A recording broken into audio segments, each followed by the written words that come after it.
Hi, I'm Pam Mack. As a real estate professional, your days vary, meeting different people in different and often new locations, and that puts you at greater risk than many other professionals. Which means, when it comes to safety, you have a lot more to think about and to look out for.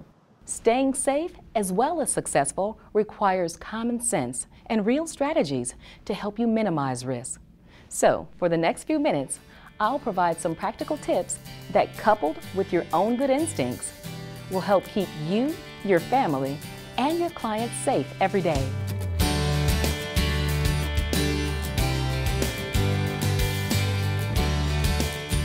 At the office, remember there is safety in numbers. If you must work alone, be sure the doors and windows are locked after hours. If you're working alone, keep a radio playing a talk show, which is likely to make an intruder think there are several people on the premises. Always keep your windows and counters clear so anyone can see what's happening inside. This will help the police and hinder a potential thief. Be sure you have your mobile phone nearby. Keeping it clipped to your clothing is best of all. Consider getting a personal alarm you can trigger if something unexpected should happen. Also, check to see if your office has smoke and carbon monoxide detectors, plus a door alarm system. And if it doesn't, mention it to your office manager. Also, ask if the building has been inspected recently for fire hazards. Marketing and advertising are important tools for building your business. When preparing materials such as business cards, flyers, and ads, keep your materials polished and professional. Limit personal details and use a business address, phone number, and email address or website. Also, be careful of information you post and allow others to see on your social media accounts. Remember, this information is a virtual representation of you and your business.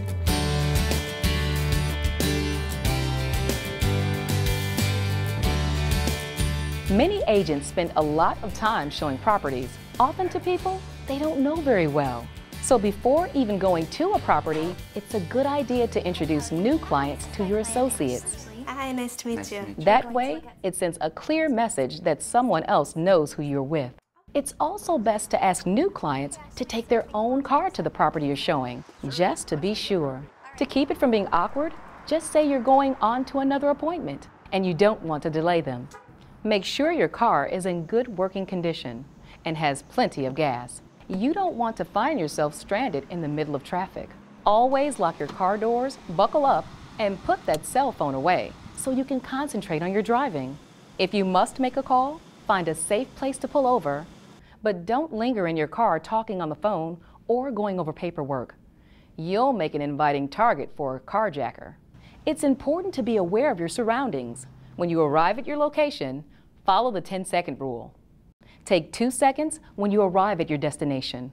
Are you parked in a well-lit, visible location? Can you be blocked in the driveway by a prospect's vehicle?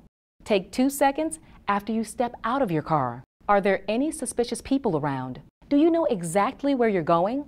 Take 2 seconds as you walk towards your destination. Are people coming and going, or is the area unusually quiet? Do you observe any obstacles or hiding places in the parking lot or along the street? Is anyone loitering in the area? Take 2 seconds at the door. Do you have an uneasy feeling as you're walking in? Is someone following you in? Take 2 seconds as you enter your destination. Does anything seem out of place? Is anyone present who shouldn't be there or who isn't expected? Taking in your surroundings lets you spot and avoid danger, so make it a part of your daily routine. Be careful showing unoccupied or vacant properties because you might be surprised by a slippery floor, a pet that doesn't like strangers, or unauthorized residents. Have a flashlight with you for dark staircases and keep your cell phone handy in case you need to dial 911.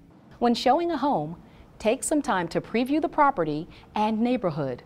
Not only will you be able to pick up some key details about the property's selling features and the neighborhood, you'll also be able to establish a safety plan.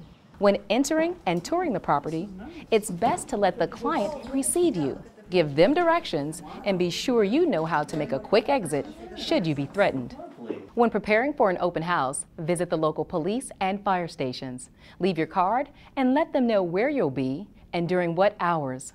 That way, 2 emergency teams will know where you are and when. Also, try to bring a friend or family member with you to your open house, so you're not alone. If that's not practical, at least introduce yourself to the neighbors and keep your cell phone nearby and turned on. If at any time you feel uncomfortable, step outside. It's also a good idea to have a distress code phrase set up with someone to let them know if you feel threatened and don't want your prospect to catch on. Call your office and say something like, "I need the red file right away." Be especially careful near the end of your open house because a predator may show up then, thinking you're more likely to be alone. And park where you can't be blocked in.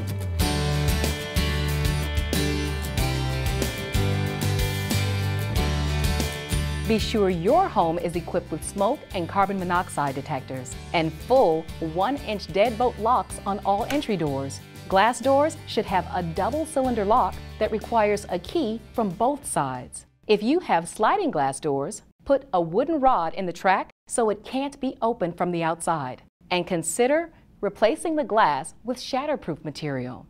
Make sure your porches, entrances, and yards are well lit. Never hide keys in mailboxes, planters, or under the doormat. Consider installing a home alarm system and make sure you have a panic button feature you can access in the room you use as an office. Keep a charged mobile phone with you at all times and program emergency numbers as speed dials on both your home phone and your cell phone.